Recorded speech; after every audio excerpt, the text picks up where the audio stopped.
నమస్తే, welcome to plus TV Telangana. ప్రస్తుతం మనతో పాటు ఎమ్మెల్యే మరియు ప్రభుత్వ దీనికి సంబంధించి శైలజ గారు ఉన్నారు. మన చెప్పండి, కేకే సర్వే రిలీజ్ అయింది. కేకే సర్వేలో బీఆర్ఎస్ హవా చూపిస్తుంది. ఆ కేకే సర్వే గురించి ఏం చెప్తారు?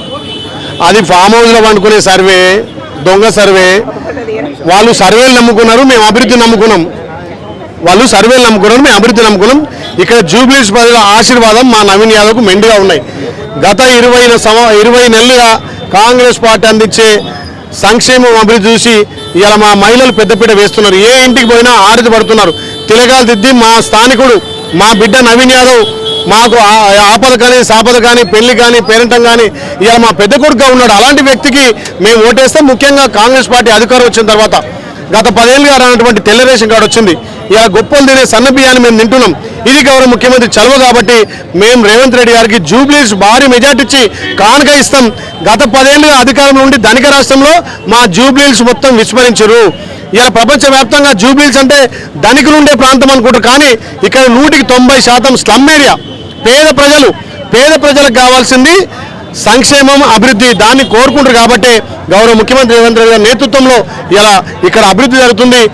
మొన్న ఈ మధ్యనే 300 కోట్లతోటి సీసీ రోడ్లు, డ్రైనేజీ, వాటర్ కనెక్షన్లు పెద్ద ఎత్తించాం. గతంలో కూడా ఈ జూబ్లీస్ అంటే దివంగత పీజీఆర్ గారు ఏదైతే కాంగ్రెస్ పార్టీ హయాంలో ఇచ్చినటువంటి పట్టాలు కట్టించిన ఇల్లు తప్ప ఈ 10 ఏళ్ల పాలనలో ఒక్క డబుల్ బెడ్రూమ్ ఇయ్యలే, ఒక్క రేషన్ కార్డు ఇయ్యలే.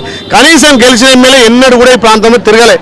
ఏ పదవి లేకున్నా నవీన్ యాదవ్ ప్రతి పండగకు, పేరంటానికి, పెళ్లిళ్లకు, చావులకు, బతుకులకు ఒక పెద్ద కొడుకులే వస్తుంది. కాబట్టి మా బిడ్డ నవీన్ యాదవ్ని మేము భారీ మెజార్టీతోటి గెలిపిస్తామని చెప్పి హోటల్ కాడికి పోయినా, షాపుకి పోయినా, పూల బండి కాడికి పోయినా, పండ్ల బండికి పోయినా మా బిడ్డ నవీన్ యాదవ్ చేయి గుర్తుకేస్తాం, మా బిడ్డ నవీన్ యాదవ్ చేయి గుర్తుకేస్తాం అంటున్నారు. ఇక్కడ హైడ్రా ద్వారా బాధింపబడ్డ బాధితులందరినీ తీసుకొచ్చి బీఆర్ఎస్ ఆఫీస్లో పెద్ద ఎత్తున పవర్ పాయింట్ ప్రజెంటేషన్ కూడా ఏర్పాటు చేసిన కేటీఆర్. దీన్ని ఎట్లా చూస్తారు? అంటే దీని ద్వారా కాంగ్రెస్కి ఏమైనా మైనస్ అయ్యే ఛాన్స్ లేదంటారా? కేటీఆర్ పెద్ద డ్రామారావు, ఆయన డ్రామాలు బాగా ఆడతాడు. ఆయన డ్రామాలు ఈడ నడవయి. ఈ ప్రాంతం ఎట్లా అభివృద్ధి చేయలేదు, ఈ ప్రాంతంలో ఏ రకంగా విస్మరించారు. అభివృద్ధి చోటు అడగాలి కానీ డ్రామాలతోటో, నీ సర్వేలతోటో, నీ డబ్బుల బలంతోటో, నీ మదంతోటో ఇది మీరు గెలవరు. ఇది ఏమున్నా ప్రజాపాలన, గౌరవ ముఖ్యమంత్రి పనితీరుకు నిదర్శనం. నవీన్ యాదవ్ అనే యువకుడు ఒక బీసీ బిడ్డ, యాదవ్ బిడ్డ, అన్నిటికీ ఆపదకు సాపదకు అండ ఉంటుంది. కాబట్టి తప్పకుండా భారీ మెజార్టీతో నవీన్ గెలుస్తామని చెప్పి మహిళలు పెద్దపీట వేస్తున్నారు. మా యువకులు అయితే నవీన్ అన్న అని చెప్పి ఇలా బ్రహ్మరథం పడుతున్నారు. ఇప్పుడే మేము గల్లి తిరుగుతుంటే వాళ్ళు ఇళ్ళకి వచ్చి స్వాగతం పలుకుతున్నారు, హారతి ఇస్తున్నారు, తిలకం దిద్దుతున్నారు. ఈ ఇంతకంటే నిదర్శనం కావాలి. ఆయన ఫామ్ హౌస్ వండుకొని కళ్ళగంటాడు. ఈ డ్రామాలతోటి కొత్త డ్రామాలు, కొత్త సర్వేలు, కేకే సర్వే అని, పీకే సర్వే అని ఎన్ని సర్వేలు చేస్తాయని 11వ తారీఖు తేలిపోతుంది కదా. ఇప్పటికే కంటోన్మెంట్లో మీ పార్టీని తెప్పబెట్టి ఇంట్లో కూర్చోబెట్టి గుయ్యమనిపించారు. రేపు జూబ్లీస్లో మీ పార్టీకి చెల్లం అనిపిస్తారు. జూబ్లీస్లో నవీన్ యాదవ్ గెలిచి హైడ్రా పేరుతో పేదల ఇల్లు మొత్తం కూల్చేస్తారు, జాగ్రత్త అని చెప్పేసి కూడా ప్రచారంలో చెప్తా ఉన్నాడు కేటీఆర్, అలాగే బీఆర్ఎస్ నాయకులంతా కూడా. దానికి సంబంధించి ఏం చెప్తారు?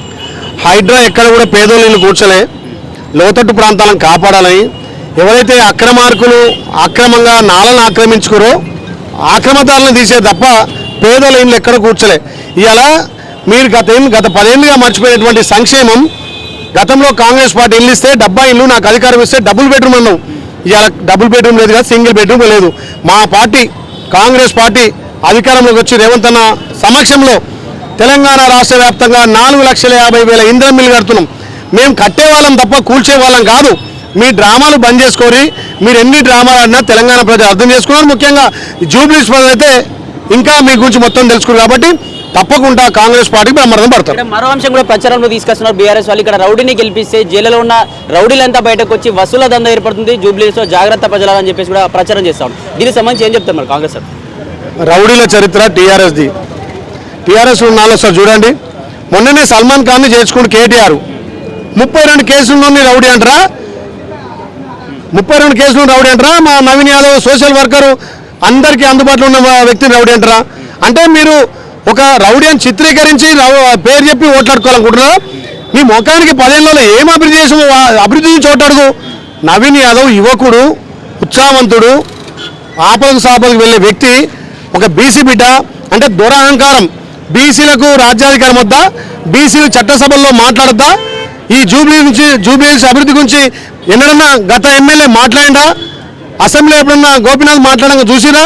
మరి నవీన్ యాదవ్ రేపు ఈ ప్రాంత అభివృద్ధి గురించి కాంగ్రెస్ పార్టీతోటి అభివృద్ధి సాధ్యం కాబట్టి అసెంబ్లీలో మా గౌరవ ముఖ్యమంత్రి ఒప్పించి మెప్పించి ఇంకా జూబ్లీస్ అన్ని విధాలు అభివృద్ధి చేస్తాడు. అలాంటి వ్యక్తికే ఇక్కడ జూబ్లీస్ ప్రజలు పట్టం కడతారు తప్ప ఈ కేటీఆర్ డ్రామాలకో లేకపోతే హరీష్ రావు కొత్త ఆటలకో ఎవరు కూడా భయపడరు. మీరు మీ పార్టీలో రౌడీలు ఉన్నారు, మీరు రౌడీ రాజ్యం చేశారు, మీరు దోచుకున్నారు. అందినంత కాడికి మిగులు రాష్ట్రంలో ఉన్న రాష్ట్రాన్ని అప్పుల రాష్ట్రంగా చేశారు. మీరే రౌడీలు ప్రజా సంక్షేమం అందిస్తుంటే మమ్మల్ని మీరు నిందించేది. అందుకే రేపు 11 తారీఖున జూబ్లీస్ ప్రజలు తీర్పు ఇవ్వబోతున్నారు. దాంతో మీ చెంప చెల్లుమంటది, గువ్వ గుయ్యమంటది. ఇక్కడ చివరిగా సార్ బీజేపీ కూడా మరో ప్రచారం చేస్తుంది. మజ్లీస్ పార్టీ నుంచి కూడా అద్దెకి తెచ్చుకున్నారు నవీన్ యాదవ్ అని చెప్పి కూడా మాట్లాడుతూ ఉంది. వాళ్ళకి ఏం చెప్తారు బీజేపీ? బీజేపీలో కోటాడిగా నైతిక విలువ ఉందా? ఏమనంటే దేవుని పేరు చెప్పాలి, ఏమనంటే కులం పేరు చెప్పాలి, ఏమన్నా మతం పేరు చెప్పాలి. బీజేపీలో ఎప్పుడో టీఆర్ఎస్ కమ్ముడు వేరు. ఎందుకంటే మొన్న ఎంపీ ఎలక్షన్లో టీఆర్ఎస్ వాళ్ళు మొత్తం వాళ్ళ శరీర అవయవాలను నమ్ముకొని దానం చేసి బీజేపీని బతికిచ్చి ఇలా తెలంగాణలో 8 ఎంపీ సీట్లు గెలిచారు. మరి దాని కృతజ్ఞతగా ఇలా బీజేపీలో టీఆర్ఎస్ కమ్ముడు వేరు. అందుకే చూడండి బీజేపీ టీఆర్ఎస్ రెండు కలిసి దోస్తాన్ చేస్తున్నాయి. అయినా రెండొకటైనా జూబ్లీస్లో మీకు డిపాజిట్ రాదు. ఇక్కడ ప్రజలు ఫిక్స్ అయ్యారు. నవీన్ యాదవ్ చేయి గుర్తు కోటేయాలి, భారీ మెజార్టీతో గెలిపించాలి, జూబ్లీస్ని అన్ని విధాలు అభివృద్ధి చేసుకోవాలనే లక్ష్యంతో ముందుకు పోతారు.